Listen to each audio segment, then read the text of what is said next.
sorry po. Ano lang. Naku anak, napakabait mo naman. Maraming salamat. Walang anuman po.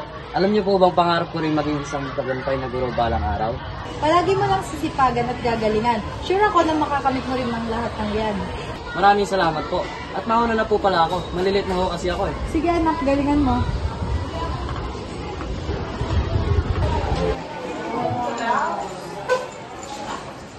Good morning, class. Good morning, ma'am. Okay, class, sit down. Ako nga pala si Iana Mangahat, ang magiging class advisor nyo for this school year. Pero before yan, magpakilala muna kayo isa't isa. Sabihin niyo yung pangalan niyo at yung pangarap niyo sa buhay. Simulan mo, tas sunod-sunod na lang kayo. Ako nga pala si Alfred M. Garcia. Ang pangarap ko balang araw ay maging engineer. Magandang araw po. Ako nga po pala si Ayesha Demetrio at ang pangarap ko ay maging isang doktor. Ako nga po pala si Lance Jacob Relucio. Ang pangarap ko po ay maging isang guro katulad ninyo.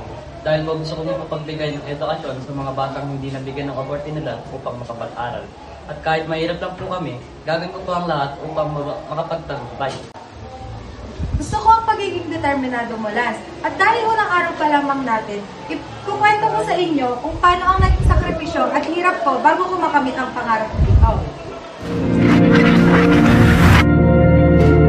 Alam niyo ba na lumaki ako sa isang pamilya na laging nag-aaway at laging may problema sa pera?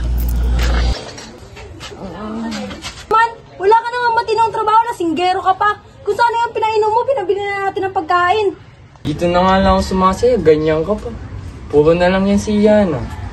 Yung pag-aaral na yan, wala namang kwenta yan eh.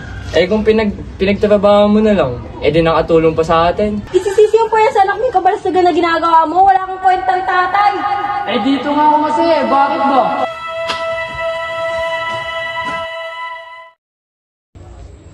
Ayos ka lang ba, anak? Ba't malangkot ka? Bakit ayun yung sinabi ni tatay? Ayaw niya na ba akong pag-aralin? Kung pakinggan at paniwala ng sinasabi ng tatay mo, pag-aaralin kita para makapagtapos ka.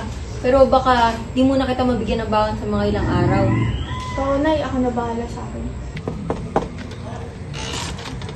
Kate, pwede ko po bang ibenta yung iilang paninda mo?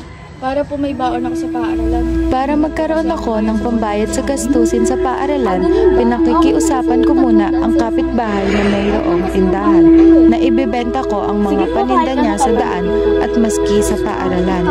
Para lang makapag-aral ako dahil napakalaki na aking pangarap. Kahit na mahirap kami, hindi yun umadlang sa amin para kami sumuko sa buhay. Dahil kung sumuko lang ako, paano na ang aming kinabukasan? Kaya pagkalipas ng ilang taong paghihirap, nakapagtapos na nga ako ng pag-aaral at naging isa na ring ganap na guro. Okay class, I hope na sana may naiwan na aral sa inyo ang aking kwento upang kayo mag-pursue pa. Nakaka-concern yung reaction natin kanina, no? Lalo na nakita ko sa mga mata ni Lance na nagpupursige talaga siya. Saka yung kinuwento ni ma'am, no, nakaka-inspire. Mag-sorry kaya tayo kay Lance. Tara.